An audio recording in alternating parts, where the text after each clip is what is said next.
Hello and good afternoon, everyone. Welcome to today's Xbox Factor podcast. I got to tell you, it has been an incredible 12 hours, both very highs and extreme lows. This was originally a panel of 6 people. And as you can see, due to some circumstances, we're down to 3. But what's great is that Jez Corden of Windows Central, friend of this show, friend of this community, has been battling vertigo. And listen, I know how bad that is simply because my wife has suffered from it before, and it's no joke. And we originally weren't going to have him here. And then, of course, Randall Thor, good friend of this show, and of course, again, the community, was scheduled to be here. Originally, both of them were. And then Rand is sick as well. So, of course, we were like, okay, so, Zemi Games, he's off golfing. It's his birthday coming up. He's spending some time with family and friends. And obviously, 3-Bit has unplugged. He needs a bit of a break from the interwebs. It's sometimes very stressful. And he's just coming off of working on several projects with, of course, Ubisoft during E3. That's very stressful, and he's taking some time away from the show. So it was going to be the Xbox 2 Part 2, but now we are the Xbox 3 because Jez Corden is going to join us, and he's going to power through it. Jez, my God, welcome to the program. Hello there. And I thought I'd use this opportunity to also go on camera, but maybe that wasn't a particularly good idea because I don't feel great. I really don't. So I apologize in advance if I'm kind of. And I've also got a cough as well, just to throw in an extra curveball there, which I'll try and catch with the mute button. But thank you so much for having me. I didn't want to leave you guys high and dry, especially after Rand decided to catch the flu as well. So I thought I'd power through and, hang out with you guys and talk some Xbox. Well, I appreciate you being here, brother. Thank you so much. And obviously, you stay on camera as much as you can. Obviously the camera, something people have been asking for. Here I am, I'm on camera. When I'm not on camera, folks, I'm stretching it out. The back isn't as good as it used to be. So when I'm off camera, know that I am probably walking away from the mic and stretching it out because, again, getting old sucks. But Pong Soul is not old. He's been promoted from rookie sensation to just straight up podcast sensation because A, he brings a tremendous amount of wealth where he turns up, and he's doing a lot of stuff with the community. Welcome to the show, Pong. How you feeling? Man, it's another great Tuesday, Boom, and we did get Jez. Jez, thank you so much for showing up, man. I know how bad you're feeling, so appreciate you coming on. Finally, great to be on a podcast with you. But, man, there's no better place to start my Tuesdays than here on the Xbox Factor podcast every week. So, you know what? We got some great topics, a lot coming off of E3. So, I'm definitely ready to dive into it, Boom. So let's get down to it, man. Yes, well, as you can see, I'm wearing my, representing the Iron Lords. Those are my brothers, and obviously wearing their gear on of course, my show. But you got to show respect. They are the OGs. I've watched them for years, and they are just absolutely killing it. So, of course, to support them is something I enjoy doing. But listen, let's get into topic number 1. And as we say goodbye to E3. We still have the remainder of the year, which is about 6 months. I mean, we're almost done with June, but there's still 6 months left of the year. And, as we look into the future of Xbox, one of the most important aspects for at least Phil Spencer has been the Asian market, more specifically the Japanese market. And we have a story that I pulled from IGN where they interviewed business lead for Asia, Jeremy Hilton. And he was asked how the company views Japanese indie developers, given that it's usually been both. They have a booth at the Japanese Indie Expo known as the BIT Summit. Now, this is what Jeremy had to say regarding it. Recently, we've been connecting with more and more Japanese indie developers, and we've never seen so many Japanese indie developers with our development kits before. The indie scene in Japan is growing, and we are paying close attention to what is going on. Now, Hinton, I should say, also reiterated that the Japanese market is important to Xbox, and that despite the platform holders' continued failure to see a sizable sale in the region, he sees its decision to supply Series X and S consoles to Japan during a time of limited stock as a justified one. Jez, I got to go to you first on this. Now, listen, we've heard Phil Spencer for what seems like years talk about the Japanese marketplace. And one of the things that we can look back when you go back, and it's always been very questionable. Boom. We lost Jez, just so you know. Oh, so he said he broke something. He said, you need to get me back. There we go. Okay, here he is. All right, so, cool. so Jez, there you go, Jez. You're back. So, Jez, I've not used this StreamYard thing before, so I was like, I tried to navigate away from it, thinking it was like Discord. And it's like, oh wait, no, it's in the web browser. Well, I mean, listen, this is for me. Listen, I'm a simpleton when it comes to technology, so this is works for me. That OBS is just not, and Discord. Well, you know, my feelings are very open about that. But Jez, I got to get your opinion on what's been going on in the Japanese market. You know, obviously, it's safe to understand that even going back as far as the 360 era, they tried and they barely got a blip on the map. And obviously the Xbox One was no better, potentially even worse. But now with Hinton talking, you know, he obviously leads the Japanese Xbox team. They're making some big moves over there. How do you expect all of these indie developers that now have the development kits for the Xbox Series X and S to take advantage, potentially bring in those types of games that we have been asking for here in the States? Well, you know, it's sort of like a two-way sort of thing. You know, it's almost like a chicken and egg scenario with Japan. It's like you can't get Japanese games if you don't have a Japanese audience, but you can't get a Japanese audience if you don't have Japanese games. You know, to some degree, like there are you know, Japanese people do play Western games too, like Flight Simulator is popular there, Minecraft's very popular there, you know, stuff like that, from what I understand. But like there's even signs that PlayStation's been struggling in Japan recently. You know, they haven't allocated much PlayStation 5 stock to Japan. Some of those games are selling literally tens of thousands of units in Japan, like not even breaking the 20,000 mark in some cases on the PS5 versions, because there's no stock allocation there whatsoever. So like Nintendo Switch has become hugely dominant there, and also mobile gaming and PC gaming and stuff like that. So there are sort of, it does feel like there's sort of like Japan's going through an evolution, a changing landscape, and it's sort of in its gaming market to some degree in recent years. But I do think like that presents an opportunity for Microsoft, because it's almost like hitting the reset button, and they're coming from zero potentially, and maybe sort of find a niche to grow out from. So one of those niches could be with xCloud, you know, having a device that is compelling and can bring those kind of gaming experiences to people who like, you know, lead busy lifestyles. Maybe they don't even want a console and stuff like that. And this is something they talk about extensively, is finding new markets through the cloud, increasing accessibility, having it loaded up on smart TVs, which are, you know, popular in you know, developed markets and stuff like that. And it reduces the barrier to entry. And one of the things they've been doing in the UK and some other countries is like bundling xCloud with telecom providers, and ISPs and stuff like that. So in the UK, if you buy like a mobile contract with Everything Everywhere, which is the most popular mobile provider here, you can get like xCloud for all you can eat data. So you can just use xCloud infinitely on their 5G network, which is an awesome deal. They can pull something like that with Japan too. That helps the proposition and helps that grow. So Microsoft are definitely taking this seriously, but again, they've got a long way to go. There's a huge amount of investment they need to do. They need to sort of like maybe, you know, not be so controlling of the types of games that can hit the Xbox store. You know, be a little bit more open to, you know, different experiences, and also like,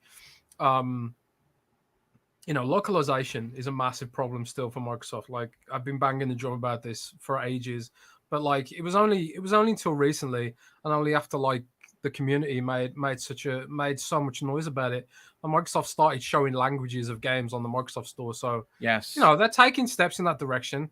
But like a lot of little things that we take for granted in America and the UK, which are their central markets, we have like a very different experience to some other countries, even without the games. Forget the games. Like even at a system level, we have a very different experience a lot of the time. Like when it comes to language support, localization, things like Microsoft Rewards. Microsoft Rewards isn't available in a lot of countries outside the US and UK. So there's just a feeling, a general sense that Microsoft doesn't care about those other countries, and who can blame them to think that, Microsoft's been acting that way because frankly, Microsoft didn't care about them until recently, but now they've got this global expansion plan in mind, and hopefully it'll lead to benefits for us in the US and UK and other regions where these types of games have traditionally skipped the platform, So yeah, I think there's a massive opportunity, and will they deliver? Can they deliver? I don't know. How serious are they? I don't know. But it's kind of sad when you go on the Japanese Xbox YouTube channel, for example, and the videos have like a few hundred views. Like if you look at like the Halo Infinite trailer on the American YouTube channel, it's got like millions of views now. If you look at it on like the Japanese YouTube channel, it's got like it's not even got 5 figures worth of views yet, which is really sad. And it's kind of like, it's almost like an indictment of how popular the platform is there. And Microsoft is trying. They are marketing with Japanese influencers. They have done these like VTuber streams for Game Pass and stuff like that. We'll just have to wait it out and wait and see. But we did get Yakuza Like a Dragon. We did get Dragon Quest first time this year, or late last year. We did get Octopath Traveler. And there's potentially other games that are coming and stuff like that. So we'll just have to wait and see, right? Well, I mean, listen, great stuff as always, and I agree with you. I it always has felt like those regions have been second tier for Microsoft. I like that it seems as if they are pushing for more localization, more coverage, more of a presence. I think it's ultra important, especially when you consider their mobile plans. Like right now in that region of the world, in Korea, in Japan, consoles, 10, 15 years ago were at their peak. Everyone was, I remember, reading the magazine, seeing that lines lasted for 2 days. People would be in line 24, 26, 48 hours for the new PlayStation, for the new Nintendo. That's not the case anymore. They're playing mobile. And Microsoft, which is obviously behind Switch, but they are in front of Sony when it comes to the mobile market with the addition of xCloud. And I think that's going to play a big part. I would love to see a massive push in that region. Pong Soul, before I get to you, brother, we have to thank 2 major people in the chat. Besides this incredible community, Jeff Grubb is here. Jeff, what's up, brother? Listen, if you want to jump in, I'll send you an invite. You can only stay for 5-10 minutes. That's fine. And Miles Dompierre, I think you might know who he is, Jez. I sent him an invite too, just in case he wanted to pop on. Listen, I want to thank everybody for being here. This is a small show, folks, and have that kind of, we already have almost 300 people here. I'm only 13 minutes in. That's a big deal for this little show. I want to thank everybody for that.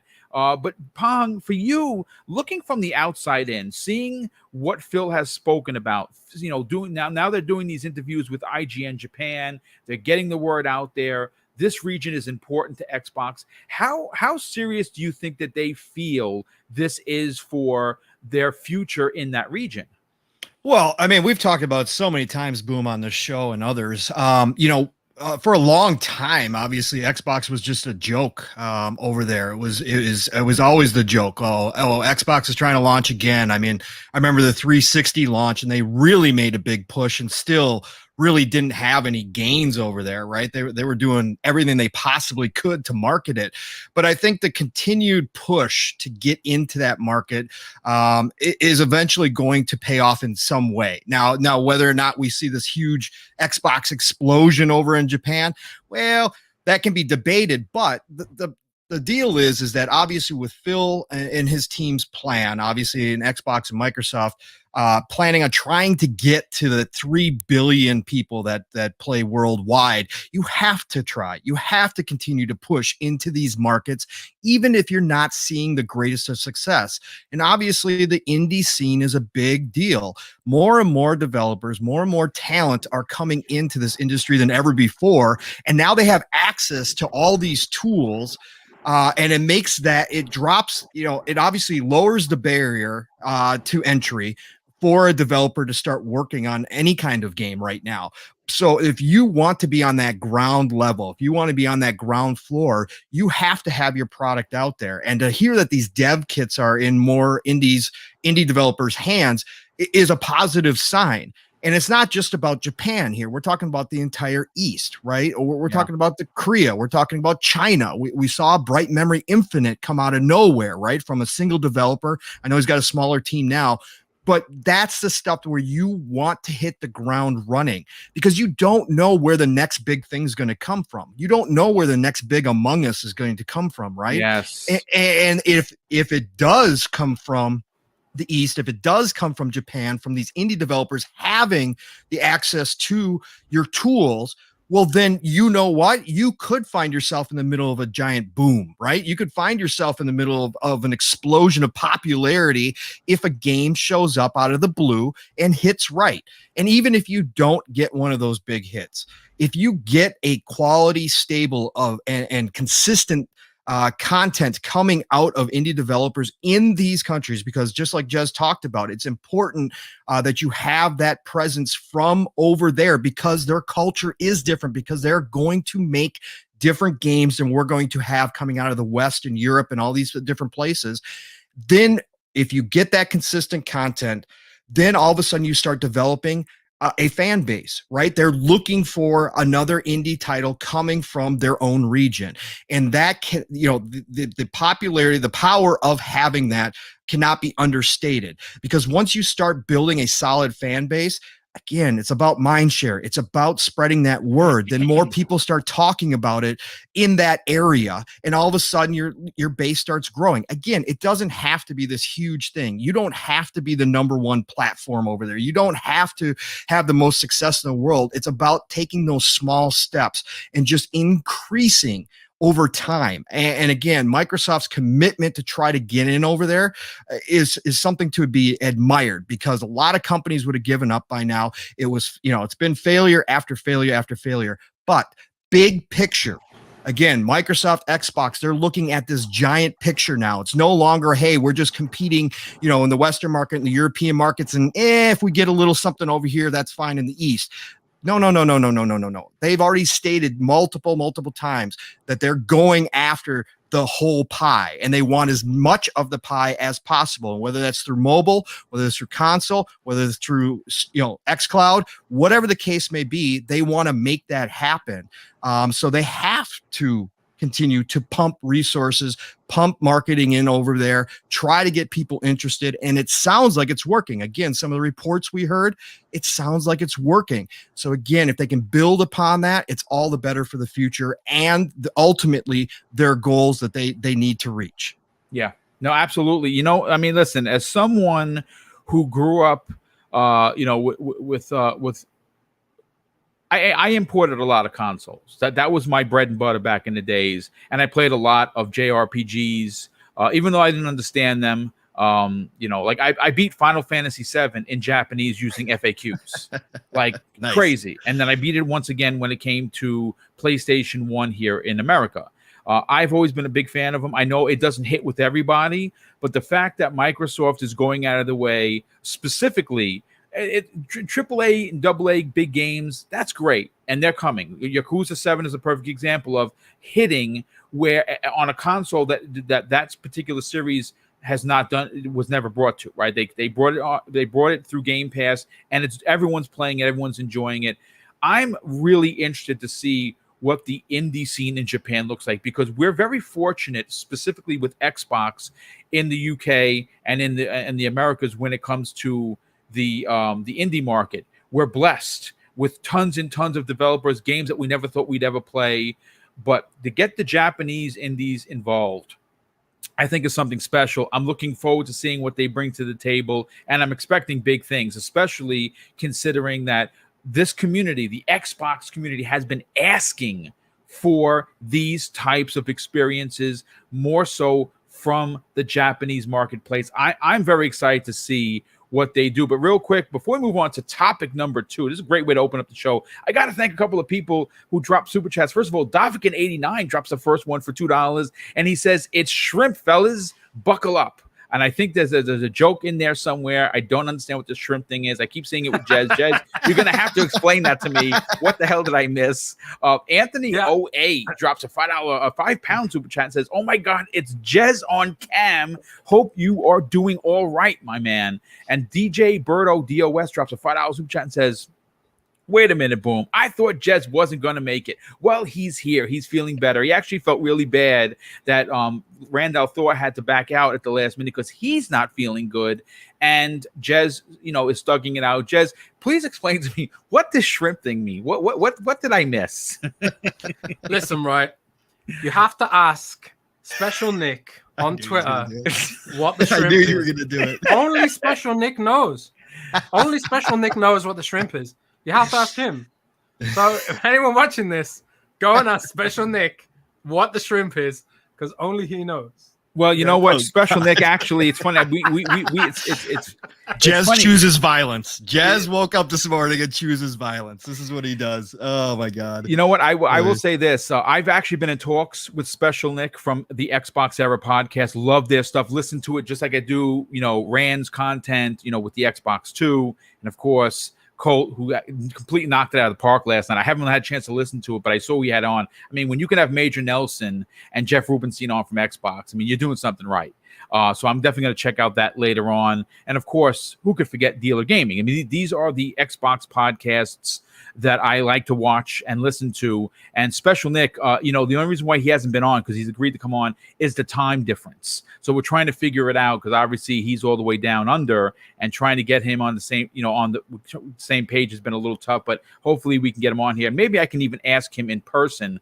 But we had another super chat come in. Let me see. Where did it go? It is from, here it is. Let me see. Wow, this chat is flying by. I think it was, yes, LMNOPO drops an outstanding $5 super chat and says, "Jez, explain the importance of fishing in any open world game." Man, it's just like, if you got an open world and there are bodies of water, don't add bodies of water if you don't expect people to want to fish in it, That makes perfect sense. Exactly. No, that makes perfect sense. I mean, I like fishing. As a matter of fact, I like fishing in these games as well. Let's move on to topic number 2, folks. This one is pretty interesting, and we're going to be talking about potentially a rumored Quake reboot with a female protagonist rumored to be in development, according to Xbox Insider. I think we just mentioned him, Special Nick.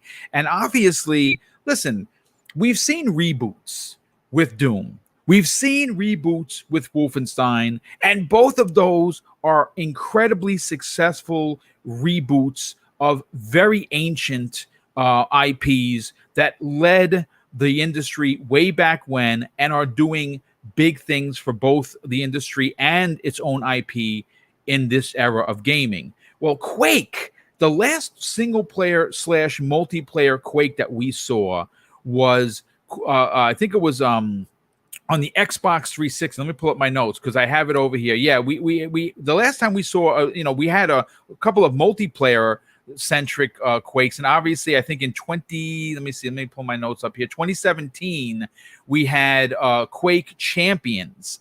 But I think I could speak for a lot of people here. I have been really chomping at the bit to get a new single player Quake to get the same treatment and love that we saw with Doom and, of course, Machine Games, Wolfenstein. And I make sure I said that right because I don't want to get called out by, our good friend Boxer Bear. That's right. But you know what? Let me ask you: have you heard anything regarding this. Now, this was covered in Xbox Era, and Special Nick says, he had been DM'd this, and obviously Special Nick has got a fantastic track record when it comes to getting things right, more so than getting them wrong. Do you yourself want to see Quake return and be given the same treatment that we saw with like Doom and Castle Wolfenstein? It's funny. Like, I was like, in my group of friends at school, there was a faction who played Quake, and there was a faction who played Unreal Tournament. I was in the faction that played Unreal Tournament, so I actually haven't really played much of Quake. I played a little bit of Quake. I think I played Quake 3 Arena back in the day, but I never played any of the other Quake games. But like, as someone who isn't really that familiar with Quake, just because I missed out on it or whatever. The thing that excites me about the purchase is because that some of these older franchises could potentially be revived. Like, I noticed that Bethesda has the rights to distribute Hexen, for example, even though like I think Activision owned the IP to Hexen. Like, Bethesda owned the rights to distribute the old Hexen games, which I'm a big fan of. Hexen's kind of like Doom if you're a wizard, right? Basically. Yeah. To put it in absolutely super simplistic terms, but it's there's just so much they can do with some of those classic franchises, and so many ways they can explore expansion and stuff like that. ZeniMax it feels like they did try and do some of this with like Wolfenstein Youngblood and Fallout 76, but I kind of feel like they were trying to figure out what their place is in a world of service type games, and they made a few mistakes along the way. Even though Fallout 76, in my view, has come a long way since it launched. I think Wolfenstein Youngblood's one of the most egregiously bad games I've ever played last gen. But it's hopefully with Xbox Game Pass, it means they can explore some of this without turning them into like free-to-play games or mobile games or weird stuff like that, just to exploit people's nostalgia. Kind of like what Ubisoft's doing to the Splinter Cell IP, with the Splinter Cell anime and Splinter Cell characters showing up in random games and stuff. But they won't make a Splinter Cell game because they can't easily attach a service component to it, apparently. So yeah, there is loads of cool games I'd like to see come back, and I have heard that QuakeCon. I don't know if this is public or not. I presume it is public. Yeah, it is. I believe they've been talking about QuakeCon coming back for this year. Yep. Okay, so Quake, that's public then. That's not. Yeah, QuakeCon's coming back, and QuakeCon is like one of the classic gaming conventions, and they'll naturally have some sort of content for that. I always kind of hope that Quake Champions will come to console and stuff at some point, but it sounds like that game just didn't take off for whatever reason. It's really funny, isn't it, thinking about like there was a moment in time a few years ago where it felt like all of a sudden every game was going to be like Overwatch, and you had like Battleborn, you had like that was awful. That game Cliffy B made that I can't even remember the name of.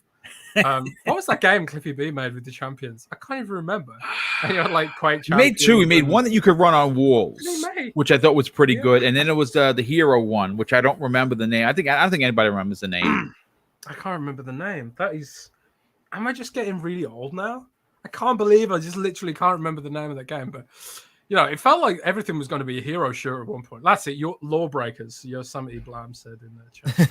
But it felt like at one point everything was going to be a hero game and like Overwatch, and then it just didn't happen, and everything went battle royale instead, I guess. But man, yeah, I'd love to see some of those old school series come back, Hexen, Quake, and that sort of stuff. You know what, Jez, real quick, Matthew Hazelhurst and Darkest Hour 138 have saved the day. Lawbreakers, was the game. Again, it's not his best work, and I agree with you there. I mean, listen, all I can say is that the way that we've seen ZeniMax, like Machine Games, take old IPs and do them justice in new big ways. Doom is a perfect example of that. Doom is a particular IP that transcends multiple decades, right? Like we remember playing it when it was pixelized, and it was I mean, it was great back then, but it was, you play it now and you're like, wow, I can't believe I thought this was the greatest thing since sliced bread. And they made it in such a great way. And of course, obviously, there was 2 Dooms, the second one being much better than even the first one. That's a hard nut to crack. I would love to see Quake. I enjoyed the franchise. I don't remember much of it because the last time I played it was the Xbox 360. I don't really do the PvP stuff. But Pong So, let me ask your opinion. What do you think about what Special Nick had to say from Xbox era? Talking about Quake. Does Quake deserve a reboot just same way we saw with Doom and Castle Wolfenstein? Oh, absolutely. Of course. I mean, look at they're bringing back QuakeCon. The mere fact that they still have a gathering that's named after it shows the popularity. Quake, again, not being a PC player, being a console player for nearly my entire life, right? I was playing the lesser versions of Quake on console, right? I go back to Quake on Saturn, right? Sega Saturn. Back in the day. Yes. So for me, you had to use a modem to connect. Right. It was awful, the dial-up, right? So, but for me, I even had, I didn't have the best experience I could on Quake, and it still was great. And I played Enemy Territory, Quake Wars, on the 360.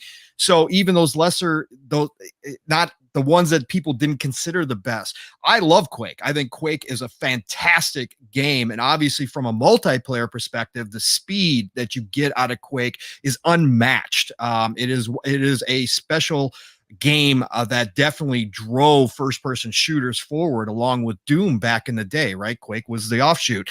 And so I'd love to see it back. I've been calling for this ever since they bought ZeniMax.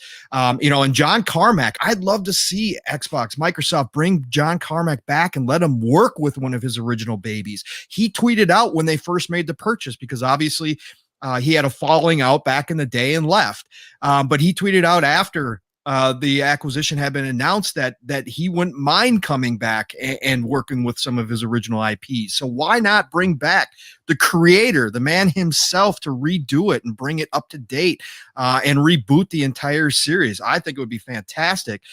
Quake has a spot in esports as a great potential to drive there.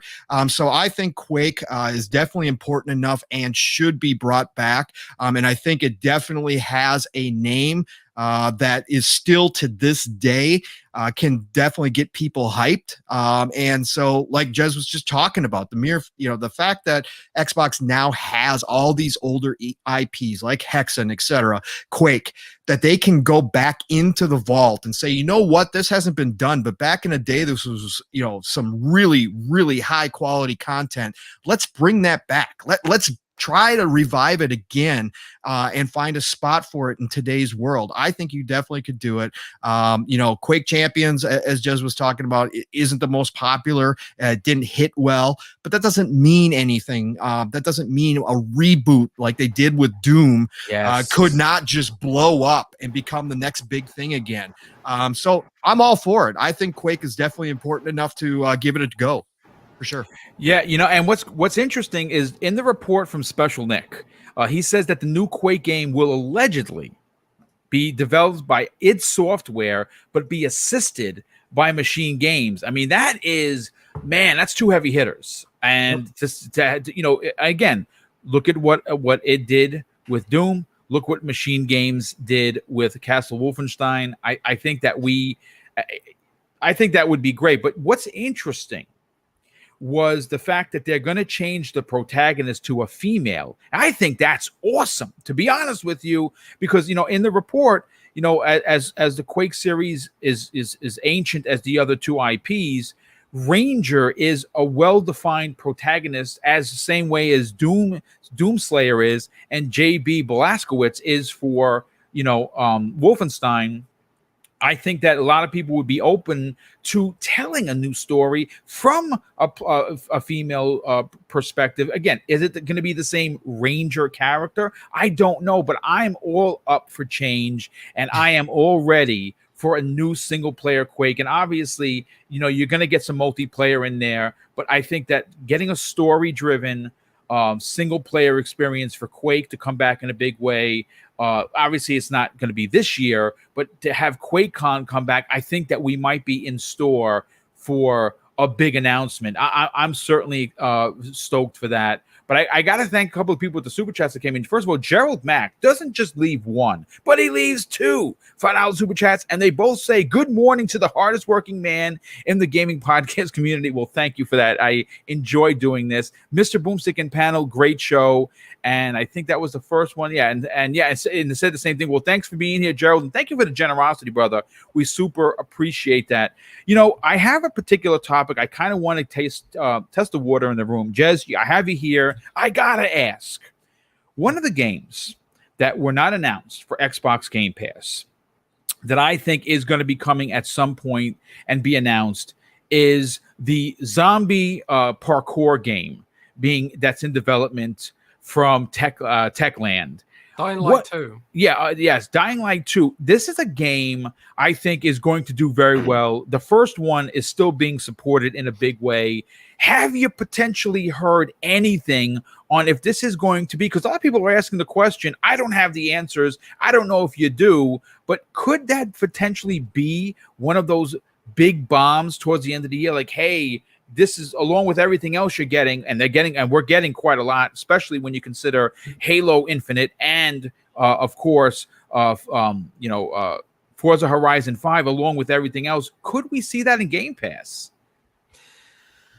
I mean, I certainly haven't heard that it could hit Game Pass, or through my contacts or rumors that I've been privy to, but it does seem like an Outriders sort of situation potentially, where it's sort of like, it's not a new IP, but it's a sort of like, it's been a while since the IP's potentially been in people's minds, and also the game's been notoriously delayed multiple times.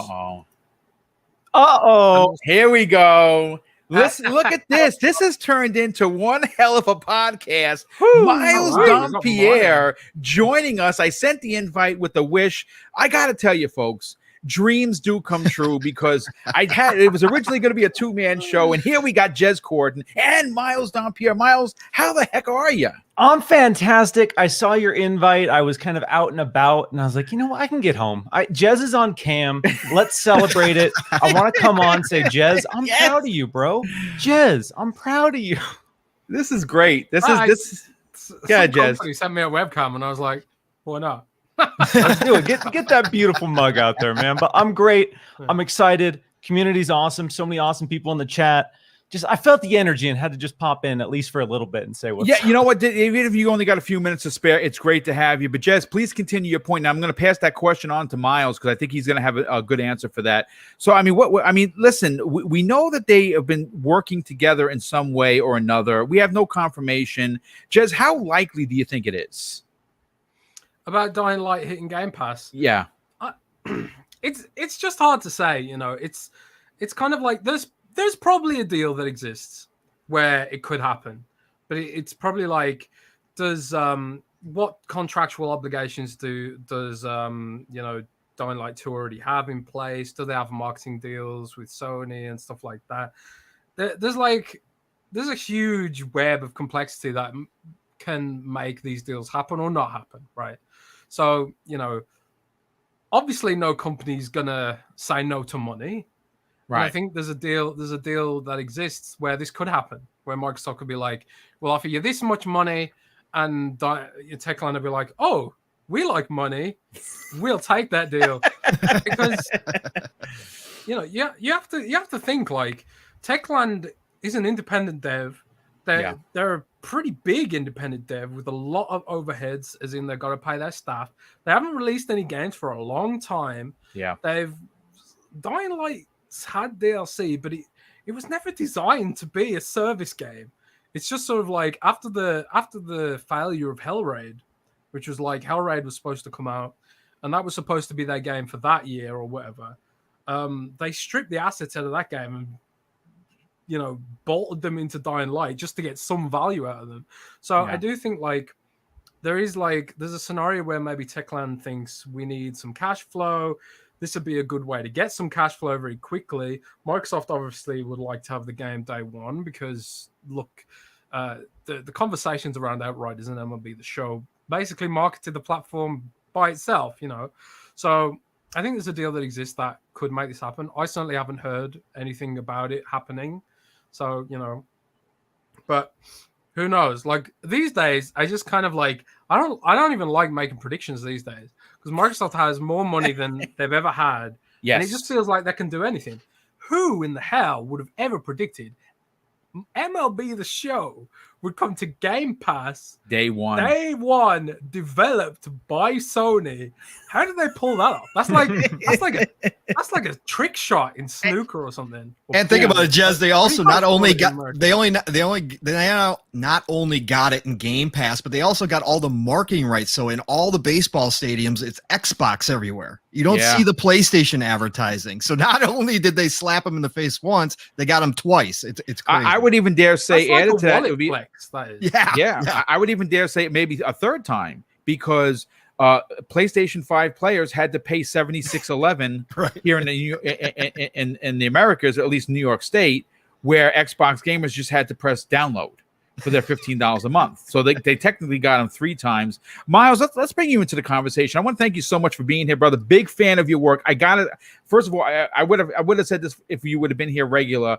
Congratulations on just knocking it out of the park with your E3 coverage. My God, dude, the commitment that you showed. Same way with Jez. I mean, Jez got himself sick. He gave himself vertigo. He covered it so much, but you really got a tremendous amount of the uplift into the following that you got because of that coverage. Congratulations on that big win for you. Oh, no, I really appreciate that. I mean, it was fun. The whole point of this was trying to, get Windows Central Gaming out there more in the conversations outside of, like, because our written work, Jez crushes it over there. Everyone knows Jez. Jez is a legend in the Xbox community. Yes, he is. But we wanted to try something a little different for us this year and see how it goes. So huge shout out to everyone who just hung out. I was honestly surprised by the number of people who just came and tuned into what we were doing. So that means a lot to me. Yeah, and you did great work. But, getting back to Dying Light, Jez made a really good point. When you look at something like Outriders, right? This is a game that launched with a lot of controversy regarding bugs, people's saves being depleted, but people still played. People like myself enjoyed the game. Now, it was originally a day one buy because I do like the looter shooter type of experience. But even in the financial reports that came out of Square Enix, they said in this report how big of a deal it was to get Outriders into Xbox Game Pass. And I think that really set the tone for a lot of these other publishers, developers to get their games in there. And it just seems to me, and again, this is just my personal opinion, I don't have any inside connections, that Dying Light 2, not saying it wouldn't do good on its own, but it would do so much better being an Xbox Game Pass. Is that something you think could likely happen? Yeah, I think the reality is someone at Xbox is picking up the phone and at least making the call for pretty much any big AAA third-party game. Someone is breaching that conversation saying, hey, how do you guys feel about launching your game in Xbox Game Pass? And now that they have data that they can point to, like you mentioned, with Outriders, they can say, hey, this is a big AAA first-party game that was published earlier this year that launched into Xbox Game Pass. Not only were more people playing it, but we have evidence that shows they sold more copies of the game because they launched it in Xbox Game Pass. So if you're a publisher, that's got to be enticing, because not only do you get that Microsoft money right up front, you get a nice little chunk of change, but it increases your engagement, increases sales. So there's a lot of positives that Microsoft can point to right now and say, hey, Game Pass doesn't hinder sales. Actually, it helps sales. So you should do this. So something like Dying Light, again, I don't have any data or evidence that shows, yes, this is happening, but I honestly, at this point, wouldn't be surprised. I'm sure, especially going into Microsoft's approach of having marquee titles every single month, they're going to leverage third party as hard as they can. Back 4 Blood was a huge surprise for me. Oh, yeah, because dude. Outside of the oopsie on their YouTube premiere that spoiled it, I honestly didn't see that coming. I didn't see Back 4 Blood launching into Xbox Game Pass. I would have bought it I'll probably still buy the Ultimate Edition just to get that kind of season pass. But that being said, those kind of games are a big deal when you're the average person, and $60 is a lot of money no matter who you are. And if you can just play it in Game Pass, that doesn't hurt the value of the game at all. It just gives access for more people to play it. They'll tell their friends, hey, I'm playing this. Maybe they don't have Game Pass. Maybe they're playing on PC, whatever it is, and they'll buy it, as we saw with Outriders. So yes, Game Pass and word of mouth is huge, and Xbox has a lot of momentum to swing around right now. So to the point of Dying Light coming to Game Pass, I could see it happening. Don't know for sure, though. Yeah, I mean, you're absolutely right, and I think it would be a big win for both companies. Microsoft being able to say, "Hey, listen, play Game Pass day one. Yeah, it's multi-plat, but you can get it here for your subscription." And you're something like I'm paid up until the end of 2022, so for me, it's technically free. And that is the big conversation piece. But you know what? Before I get to Pong Soul on this, Gerald Mack drops another additional $2 super chat, and he says Boomstick has assembled the Avengers. Indeed, I have. This is definitely the Avengers, and of course, wow, a monster super chat comes in. Smitty Smith, generous friend of the show, he drops an outstanding $50 super chat and says, happy anniversary to Mr. and Mrs. Boomstick. Here's to many more. Salute, brother, the Book of X. Well, thank you. Yes, that's right. This Thursday, my wife and I will be celebrating our 21st wedding anniversary. She is my best friend. She is also a part of this channel full time, and she's taken a big role in help creating the artwork, looking for stories. She's a big part of it. Even before she was technically a partner, besides now being a full partner, she's my best friend. And yes, we are celebrating it on the 24th. Thank you so much for the incredible super chat, Smitty Smith, and of course, Pong. So let's get your opinion on this. Dying Light 2 looks to be, according to the developer, double the size of the original. I can't believe that's even possible because the original was ridiculously big. And to get a game of that caliber, that's a AAA developed game by a smaller studio. To get that type of game in Game Pass, along with the Back 4 Bloods, the Scorns, the Tunics, the Ascents, and you throw in there Flight Simulator, Psychonauts 2, Halo Infinite, Forza Horizon 5. I mean, you're talking about an incredible year. I think Microsoft has the money and the ambition to do it. Do you expect that to be the next big announcement? Yeah, boom. We're in speculation town now. So it's always listen, unicorns and rainbows, and always 75 and sunny. That's right, and I'm the mayor. No, I definitely think. I mean, Jez and Miles covered it well. I think that Dying Light 2 definitely is one of those potential targets. Again, like Miles was saying, I'm sure somebody's picking up the phone and talking to people, no matter what kind of AAA game is coming out. But at the end of the day, Dying Light would just make a lot of sense because the multiplayer aspect, I always give those a leg up when it comes to Game Pass, just because the engagement numbers are so important. Now, again, Dying Light 2 can be played solo, but again, it's a totally different experience. If you go play Dying Light by yourself, the nighttime is ruthless. Terrifying. Right? It is. It absolutely is. So most people love to buddy up and go play Dying Light 2, especially for those nighttime. And they're talking about making this one even more so, where you got to raid, you got to raid the locations during the day or during the night when all the zombies and stuff are out, and you got to go raid their hiding spots. Again, that kind of stuff speaks multiplayer to me. So I think Dying Light 2 would be perfect. A lot like Back 4 Blood. Like Jez was talking about, it is a series that, even though they've been updating it, it has been out of the spotlight for quite some time. And obviously Dying Light 2 has been delayed multiple times here coming in to hopefully this final launch period. So I think it would be great for Techland to get that boost right out the gate with whatever it is, 20 million, 30 million, whatever we're going to be at that point, eyes and controllers on it right away out the gate. I think it's a great boon for any game, as we've seen, as everybody already mentioned, MLB, Outriders, all these games that we've seen come out and or I should say, get greater success from just being in Game Pass, not be forgotten, despite the fact. And again, don't forget, there's going to be a lot of competition going forward, especially when we saw what they showed at E3, what we know is coming into Game Pass. There's going to be a lot of competition out there to get people to play your game, and that's going to be more so going forward because there is so much content coming out. So how do you give yourself that best chance to grab a piece of that pie?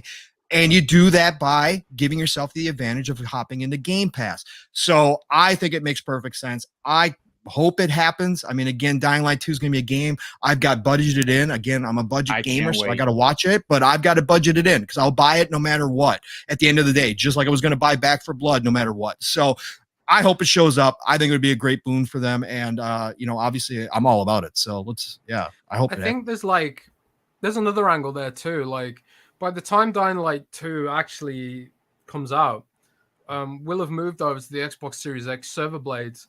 And presumably, we'll also have TV apps too for Xbox Game Pass. Yeah. So, I think there could be more interest from developers to actually get their games into Game Pass purely on the basis of the cloud, because right now, it's a bit of a niche proposition to play like a game developed for console on a mobile phone, because a lot of the games, they're just not designed for it and they don't work that well on it. And the font sizes are all tiny and stuff. Minecraft Dungeons works great, but you can tell they took the cloud into account when they made it. Like, it's got its own UI, it's got all its own systems and stuff like that. So it's a little bit different. But it's sort of like when Dying Light 2 comes out, the Xbox as a platform presumably will have a much bigger install base. So it'll go from just being like a console thing to being like a global thing. And that's how you get a instantaneous audience, like you were saying. Agreed. Yeah, and I think you're definitely onto something with that. Again, this with Phil Spencer promising to that their plan was to get to billions of gamers with a B. The way you do that is you cannot just do traditional gaming and talk about hardware. You need to expand it. We see Microsoft going out of their way to do so with the cloud, to see what they're going to do with xCloud, to be able to take advantage of the upgrade on the blades, on the servers to Series X and S blades. That is going to be a big deal, and people are going to. It's pretty incredible to think that as far as we've gotten in technology, we're still mediocre right now. But if you look forward into the future, a couple of months, we could potentially see people playing Back 4 Blood on their phone. And I mean, that is just insane to think about, where you could be out at a doctor's appointment and still hanging out with your buddies playing the game. It's an incredible proposition, and I think definitely you guys are onto something. But I want to move on to the next topic in the conversation. And that is, of course, Machine Games, keeping them in our conversation. The Indiana Jones title. We have new information that I pulled a story from GameSpot, as a matter of fact. And according to to what we know about the game, it's in very, very, very early stages of production. And this is coming directly from Bethesda's Senior VP of Global Marketing and Communications, Pete Hines. And he wants to make it clear that we're not going to hear about this game for quite some time. Now, speaking recently with GameStop in an interview, Bethesda's SVP of Global Marketing, Pete Hines, said that, as you'd expect, based on the trailer, the Indiana Jones game is currently in a very early stage of production, suggesting that we won't see it or hear anything about it again for a while. And here's what Pete had to say. Obviously, we literally just announced that deal, so you can make your own guesses about how far along the game is. They're in a very, very, very early stage of working with the Indiana Jones IP. Now, obviously, it's been previously confirmed that Bethesda's game studios, Todd Howard, will serve as an executive producer on the Indiana Jones title, though Bethesda has given assurance that that won't interfere with his work on the games he's currently directing, such as Starfield, which is, of course, his baby, and The Elder Scrolls 6. Jez, I want to go to you first on this. Are you surprised by this? I mean, when do you think this is a game that we would potentially see anything, even a trailer of this game? Are we talking maybe 2024, 2025? Which game specifically did you mean? Well, of course, I'm talking about Indiana Jones. Oh, Indiana Jones. I thought you were talking about Starfield for a second. No, Starfield we know is next year. We're not worried about that. Yeah. Man, I don't know. I mean, if it's in pre-production, it's probably a ways off, right? Yeah. It's also, I expect Indiana Jones is also probably the last multi-platform game out of Bethesda's wheelhouse before they go fully Xbox exclusive.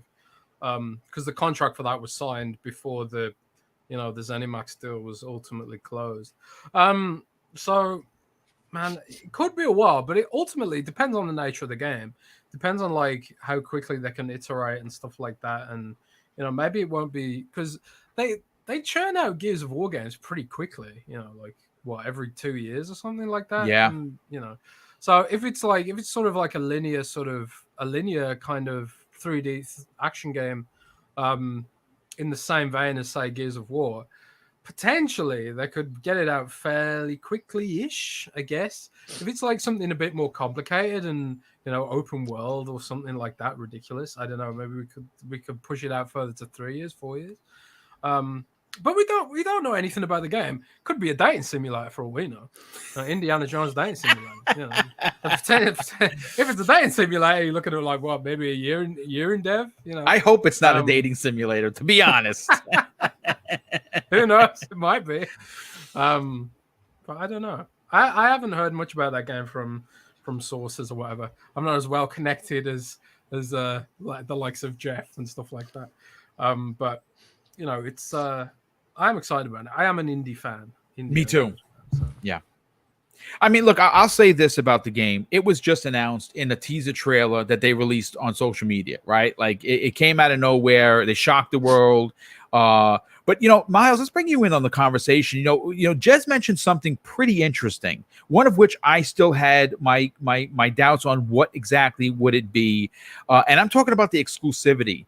This is a deal that obviously, thanks to Jez, confirming it, it was a deal that was signed before the acquisition. This is probably, according to Jez, and I agree with him, the last multi-plat type of title from Bethesda. When do you think that in fact is going to be the case? And more importantly, how long from now do you think we're going to see this game? Maybe 2025? Yes, everyone's favorite conversations, Bethesda exclusivity. I think there was a very specific reason when they first announced this. Phil talked about how some games would be exclusive. He said that for a specific reason, because he saw the contracts that were signed. He wasn't going to relinquish or try to buy out those contracts. They were signed. The deals were done. Yeah. So I do agree with Jez. I think this probably will be a multi-platform release. I don't know what other titles will be. It might be one of the only ones, but I think they were very particular and careful not to say all Bethesda games moving forward will 100% be Xbox exclusives, because they knew the reality and they knew the legality specifically of it. Yes. So on board with Jez. I think it's multi-plat as well.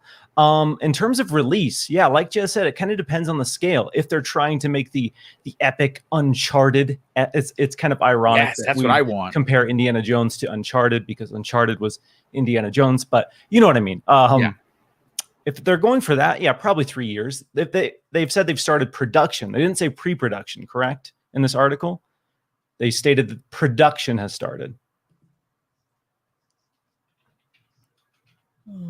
So with that being said, and that in mind, I would expect maybe 2020 E3 of 2 years from now, we see the gameplay, and maybe they target late 2023 or early 2024, but not totally sure. That sounds about right. Oh, Boom, you're muted, mate. Boom, we can't hear you. Sorry. That was my fault. I was like, is my headset messed up? Yeah, no. What he actually specifically said was that it's in very, very early stages. So I could that be considered pre-production? Potentially. But I mean, listen, don't rush anything. Take your time with a legendary IP. I'm with you, Miles. I don't know if you feel this way. I love Uncharted. I love Nathan Drake. I know what he was originally, who he was created from. He is a combination of the very man that plays Indiana Jones, a combination of like a Han Solo meets Indy, right? That's Nathan Drake in a whole. I love that franchise. Been a big fan. Would love to see that type of game come to an Xbox, even if it's multi-plat, because I think that's one of the few things that they're missing from the portfolio. And to know that we're getting this from a team at Bethesda has me very excited. And, I agree with you. I think that maybe 2024, we get a gameplay trailer. Maybe 2025, it releases, giving them time to really work their magic on what story they want to tell. Pong So, let's get your opinion on this. And then we're going to move to the biggest topic of the show, and then we'll get everyone out of here. And that, of course, is Hellblade 2, Senua's Saga from Ninja Theory. But Pong, close out this topic with your opinion. When do you expect to see Indiana Jones? Well, I think it's a lot like what everybody was just talking about, between Jez and Miles, is what type of game do we have here? We still don't know that. We still don't know if this is open world. We still don't know if it's going to be more, obviously tighter, smaller areas. It could be episodic. I brought that up a long time ago when this was first announced. I mean, how great of a franchise to have an episodic type game where you're launching new locations, new adventures on a regular type basis. And how perfect would that be for Game Pass? That would definitely cut down on the development time. But if it is, let's say it's a full-fledged AAA, let's say this is another one of Todd Howard, God Howard, praise be his name, specialties. And let's say that this was his second most wanted franchise after Starfield that he actually wanted to do, which a lot of people have said this is something he has personally had a big giant interest in, and so he's going to make this another big blockbuster to fall in there. Then yeah, definitely I think 2024 at the earliest, probably 2025 more likely, because if it is something that he is going to stamp his name all over, and it is going to be the next big game in between, let's say Starfield and Elder Scrolls 6, then I definitely think that they're going to go all out to make sure that it is, up to standards for sure. Again, that's why I wouldn't mind seeing it go episodic, to get smaller, kind of adventures along the way that you can still get, extreme quality, kind of like Hive Busters, what we're seeing out of here, but bigger. But you know what I'm saying? Get that smaller experience, but, be able to pump them out on a regular basis. Indiana Jones in different locations. I mean, the whole idea behind Indiana Jones is him traveling across world the traveling. globe. Yes, exactly, and seeing all these different locations and finding all this new treasure and each kind of new diverse area that he walks into and getting a whole different feel. We saw it throughout the movies, right? So I would love to see that. But yeah, I definitely think 2024, 2025 is probably the right mark for this at the earliest that we're going to see it. So I'm on board with that.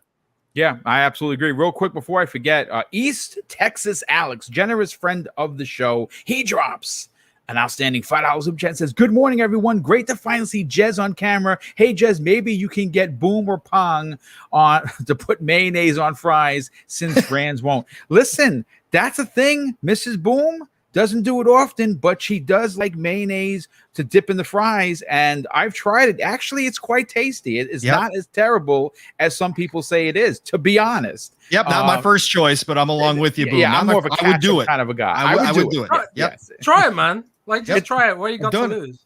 Listen, it's actually a quite a unique taste. It's very flavorful, but listen, we're not going to close out the show on mayonnaise on fries. We're going to close out today's show talking about a big topic. And this is one I cannot wait to talk about with the gentleman we have here. And of course, we're going to be talking, Ninja Theories. I think out of everyone that we know that are making games, after seeing what they were able to do with such a small budget, such a small team, with Hellblade 1, Senua's Sacrifice, I think everyone is very interested to see what a 40-man team can do, and that is what is making Hellblade 2 Senua's Saga. Now, they just released a new dev doc that was viewed by just about anyone who wanted to see what was going on. And to be honest with you, we didn't see hardly any gameplay, and I say hardly because I have the actual video in the show notes, and I pulled the story courtesy of Video Games Chronicles, good friends of this show. If you look at the 140 mark, there is a 2 or 3 second snippet where it looks like gameplay. I could be wrong, but all you have to do is check it out. But why I wanted to close out today's show on this, and that's why I even advertised it as being a big part of today's show in the thumbnail, is the video that I have that we're going to be talking about was presented by Chief Creative Director at Ninja Theory, Tamim Antonides. And he explained how the team has been working extra hard to make something extremely special. And here's what he had to say from that video. We were doing it right. Now is what we're doing right now is building a good chunky slice of the game before we then move on to full production to build out the rest. Hellblade was very special for us, and we didn't want to do a straight sequel. We wanted to do something extra special, so we're making our lives as difficult as possible in this pursuit. The game is set in 9th century Iceland, so we've been sending our art and audio teams out there doing photography and photogrammetry and combining it with satellite data to recreate large swaths of the landscape. On the character front, we've been building real costumes and scanning them in.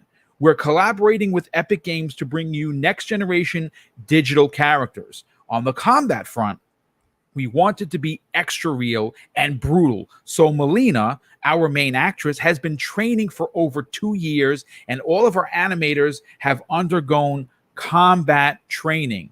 I mean, listen, talk about putting the pedal to the metal and wanting to release something special. Again, coming off of the success of Hellblade 1 from even smaller team. I think it was like 23 people that made that game. They've doubled it with 40. And considering that most of these, big AAA games come from teams of 100, 200, 300, 500 people, I cannot wait to see what this dedicated team is going to do.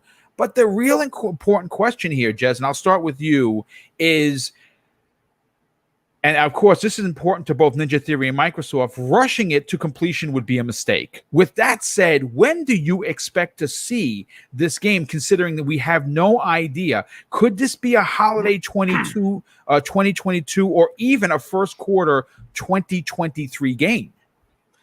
I don't think it's coming in 2022. For definite. 2023 is most likely, but even that might be touch and go. Might even be 2024. Who knows? But I also think it's important to clarify that there will be more than 40 people working on the game. I think a lot of game development is contract work. So a lot of the time when they say only 40 people work on the game, what they mean is there's only 40 people maybe in the core team, the fully employed team, and then they'll have extra staff from other studios. So they might even get Playground helping them out on it. They might get the Coalition helping on it. That would be awesome. You don't know. The Coalition finished off the development of Gears Tactics, for example. They handed it off from Splash Damage towards the last few months of development, for example. So there will be more people working on it, but I do think it could be further out. And I think, I think it's important that they actually, make it as good as it can be. There were a lot of hints in that trailer about it being a broader game. You don't laser scan Iceland if you're not making something bigger. It seems like it's going to be more open, less linear. Maybe not quite open world, but maybe it is going open world. Maybe taking cues from Horizon Zero Dawn, maybe, or maybe it's just going to be wide linear. Maybe just sort of have large connected hubs. Don't know, but it does feel like they were talking about. They showed very brief clip of a whole swathe of Iceland being scanned, and then translated into the game and stuff like that. They're using all sorts of techniques to build it up, and they also talked about there were just tons of hints in there. They talked about how the actress underwent combat training for 2 years to bring the motion capture up to the next level. And if she's having combat training, that means there's probably going to be a lot more combat in the game. I feel like everything they said was very carefully considered to hint at us what kind of game it's going to be. So it's going to be more combat oriented, and it's going to be bigger and have a broader depth, breadth and stuff like that, with wide open spaces, maybe even all the way up to open world.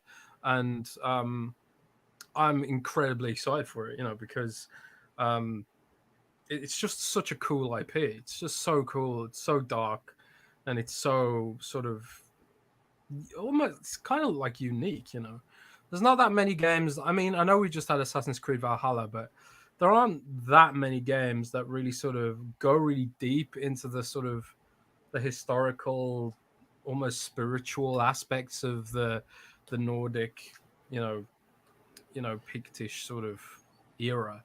Because she's not a Viking per se. She's a Pict, and which is like the sort of Celtic Scottish people that lived up there and stuff like that. It's there's this vast sort of incredible amount of history that just hasn't really been explored that much, in gaming, the Picts especially. So, and I'm incredibly excited for it. And if you haven't listened to the band Heilung, who are doing the soundtrack, you definitely should, because they are absolutely mind-blowing. The opening track that we saw at the 2019 Game Awards, my God. I mean, they definitely put that band on the map for me personally, but I love what they're doing. Real quick, before I bring Miles in on the conversation, Sean says, actually brings up a fantastic point. I'm actually going to bring it up. I think it's so important. I'm going to bring it up on the thing.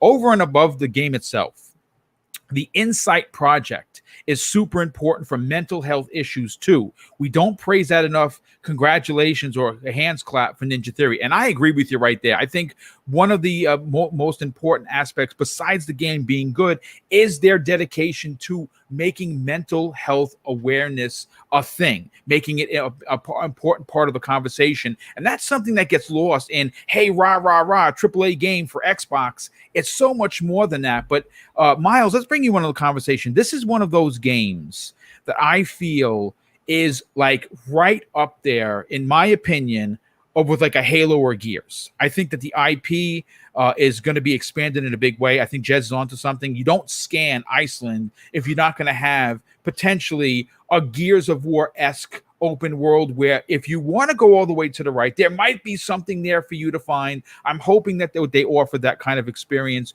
where it's not just a straight, I'm going to follow this path and we're going to get to the end and it's going to be done and I'm going to replay it. I want everyone to be able to say, hey, did you guys find this? No, where'd you find that? On this part of the map, and you send people during those water cooler moments with your friends. And I think that could potentially be it. For you, how excited are you for this game, and when do you think we'll see it? Hellblade 2 is easily one of my most anticipated titles and has been since that first reveal trailer. That reveal trailer is, in my opinion, one of the best reveal trailers for a game ever. I've never watched a trailer more times than I've watched the reveal for that trailer. It's just, like Jez said, the music, phenomenal music, energy. It set the tone of this world in a really unique, distinct way. And even that initial reveal like showed you that this game is going to be a lot bigger. The scope of this game is going to be a lot bigger. And this last dev diary, even though it was a dev diary, it was still pretty hype. The editing was on point. The energy was exciting. There was a lot of exciting cuts. So even this behind the scenes kind of glimpse into development got me excited. So yeah, basically Elden been the most anticipated game for me for a while. We know when Elden Ring's coming. Now I want to know when Hellblade 2 is coming. But I agree with Jez. I think, if we eliminate COVID from the equation, maybe there was a world where 2022 was on the table. But I think potentially fall 2023 is kind of the earliest I would expect it. Okay. And like Jez said, potentially beyond that. But I would say fall, if I'm putting a guess out in the universe, fall 2023 would be when I expect to play Hellblade 2. One of the most interesting aspects of Microsoft's conference, deemed by everyone to basically have saved E3. And again, I've talked about this. I've said this numerous times. They pulled that off without Hellblade 2, Indiana Jones, Fable, Perfect Dark, Motorsport, Avowed, Compulsion Games, State of Decay 3, Everwild. And we still know that we're getting, at least in this year, an incredible slew of games. Like you cannot walk away from 2021 complaining about what Xbox has brought to the table, what we know. I mean, there's still going to be some surprises there. Hellblade is one game, like you, most anticipated for me for a lot of reasons. One of the reasons why I enjoy Sony's first party games is that story driven, single player, adult themed content. That's what you're going to get from this game. They're talking about mental illness. They're not shying away from how difficult that is for a lot of people on a daily basis. They're using it to tell a story of someone with it. Super important. And they're continuing a franchise that at some point launched exclusively on a PlayStation and is now going to do its follow-up exclusively on the Xbox. And I think that is incredibly important for what Microsoft does in their first party. Pong, I got to go to you, brother. This is the game that we've talked exclusively on this program about. We're both very excited for it. When do you see us getting Hellblade 2 Senua's Saga? Okay, I'm going to go gut here, and I'm going to go holiday 2024. I am going to say they are going to give this the time it needs, as much time as possible. Like you talked about, Boom. We've talked extensively about Ninja Theory and Hellblade. I've said on this show that Ninja Theory to me is one of the most exciting studios out of all the talent that Xbox has acquired at this point and built. I think Ninja Theory has the potential to be their Naughty Dog, right? I think they have the potential to have a game of the year, not only contender, but winner on their hands with Hellblade 2. Now, to pull that off, you got to give them the space. You got to give them the time. And I think that what we're seeing here is a glimpse as to where they're going. And obviously, the pandemic already put them behind a year, but I don't think they're going to rush this out. I don't think they're going to force it out into any which way possible. And I think Ninja Theory as a team is going to want to polish this game as their showpiece, as their masterpiece, and coming out party, right? We already know Hellblade was extremely critically raved about. Everybody who plays it generally loves it or likes it. But I think Hellblade 2 is that next step for them as a development team. And I think they are going to want to take their absolute most time with this game. And if it is going bigger, which I also believe it's going bigger, just from the music, from what she's talking about, if you listen to her words in that video doc, she's talking about how, I'll paraphrase here, but you see me as weak, I will show you what's behind my eyes. Okay, all this battle training that we are hearing about talks to me that this is going to be something epic, that this is no longer going to be necessarily just her personal battle, but it's going to be her personal battle is now going to be a part of a much bigger battle somewhere else, obviously on Iceland, right? So I think that we are going to see an open world, exploration type game, that expands immensely what we found in the first one. We're still going to see her struggles. There's still going to be that important aspect that Ninja Theory brought to mental health and about exploring that whole side of things. But I think we're going to see that expand out even further into a greater conflict. So for me, I think holiday 2024 is the perfect slot for it. I think that gives them a huge amount of breathing room to get through what they've had to go through. They just got into their new studio. They just got all that brand new motion capture stage, right? And they're going to use that to the fullest. And all these people have been training for 2 years. I mean, that's crazy to me. Plus, now they've talked about how they are bringing on board, as Jez was talking about, contracted people like Epic. They're using Epic to create a lot of the NPCs to give them that real feel that we've seen that Unreal Engine 5 is going to bring, right? So I think that this definitely is something that's further out, but it's going to be worth it at the end of the day. Again, I think this is a game of the year winner. I think this is something that they are going to obviously give to us and say, hey, Ninja Theory is here. We're here to stay. We want to be considered one of the best devs out there if we're not already. And this is our masterpiece. So, enjoy it. And I think that's where they're at with this. And this comes on the heels of the horror project that they're still working on. That could Project Mara. Which could release before, because it's going to be a project that's smaller. Right. Smaller team. It's supposed to be in one flat, right? It's supposed to and you know what? This would be a great way to put, hey, Ninja Theory fans, Hellblade 2 is coming. We can't tell you when, but check this out. I think we're going to get that much sooner than later, and I can't wait. Listen, I got to tell you, what an incredible episode of the Xbox Factor podcast. We hit 5 topics. We got Jez Corden, who battled it out. He wasn't feeling well. We got Miles Dompierre to jump in for the second half of the show. I can't thank you, gentlemen, enough. And of course, Pong Soul, my brother from another, on this show each and every week. Let's get to the outros, and we're going to start first with Jez. Jez, first of all, thank you again for being here. It was a super big surprise for me. Love what you do on the Xbox 2 with Randall Thor, who unfortunately is under the weather. Hopefully he'll be feeling better soon.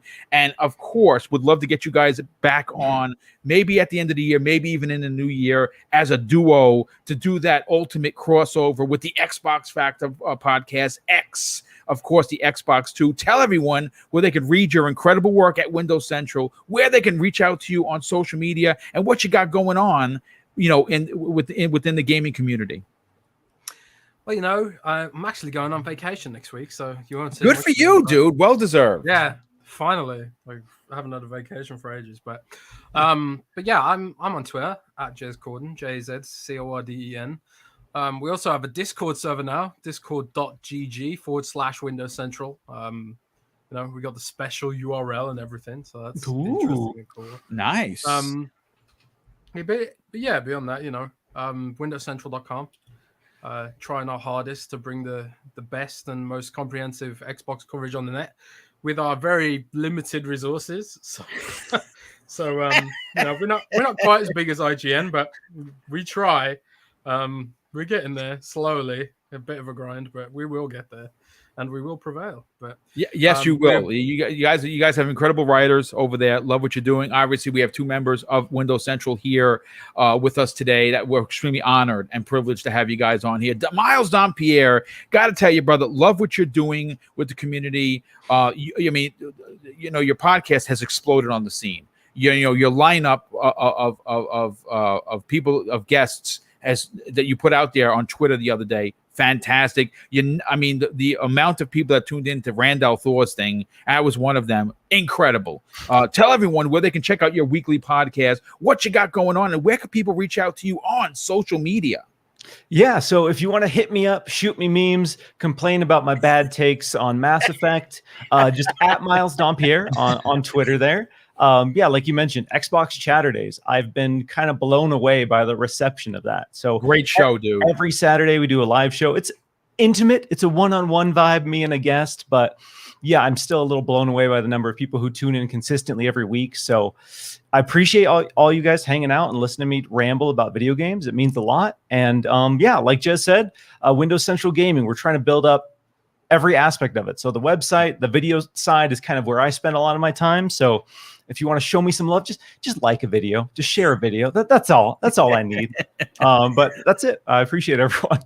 Well, thanks so much for being here. Definitely appreciate that. And one of the other hardest working men in podcasting, Pong Soul. Besides being on this program weekly on Tuesdays, you got a Saturday show that has exploded on the scene with Steel Rain. You're also on a show Friday evenings at 9 p.m. Eastern Standard Time with Mav and the Magnificent Seven. Talk about what you got going on and where can people reach out to you on social media.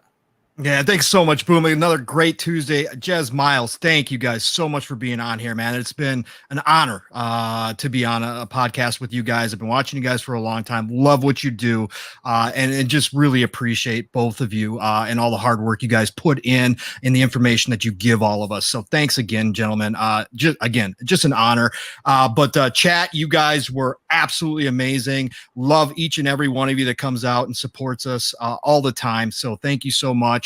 And again, you can find me Pong Soul everywhere at obviously Xbox and obviously on Twitter. So find me there. Otherwise, like Mr. Boomstick said, I will be on the Xbox Ultimate Podcast on Friday nights at 9 p.m. Eastern, 8 o'clock Central Time with Fun Speculation, aka Mav, his beautiful wife Caitlin, and the rest of the Magnificent Seven. Check us out there. Saturday mornings, myself and my brother from another Steel Rain are waking you up over on Living Split Screen. Split Screen is all one word. That is 9 o'clock Central, 10 a.m. Eastern, 3 p.m. UK time. Come check us out. Again, community support has been amazing. We are still growing. We want to continue to grow, so come check us out. And then Saturday nights, the Shop Podcast with PTK Blam, Centurion, Fuzzy Belvedere, and Stagorilla, 9 p.m. Eastern, 8 o'clock Central Time. Again, quick show, hour and a half. Come by, check us out. We're going to end your Saturday evenings with a lot of great video game talk. So come by there and check us out. And then I'll be back here Tuesday, Xbox Factor Podcast again. But love you all. Thank you so much. This is a dream come true for me. Actually, it was a dream that never even hatched until this year. So, but anyways, never expected to be here. But now that I'm here, I absolutely love it and appreciate every single person that has supported me and all the shows that I am. Love you guys. Oh, well, thank you so much for that. Real quick, Eternal Umbra drops a very generous $5 super chat and says, whoa, what a great panel. Wanted to show love to all of you gentlemen. I love you guys, your podcasts, and continued positivity in the community. Well, thank you, Eternal Umbra. Definitely appreciate the support. And, of course, I'm going to close out today's show with something that's important to me. Hopefully one day it'll be important to you. And that's something that my dad taught us when we were kids. And he said, son, treat others how you want to be treated. Also, it doesn't cost anything to be nice. You live by those rules, and I can guarantee you're going to have an awesome day. So take care, everyone, and we'll see you next week on the newest episode of the Xbox Factor Podcast.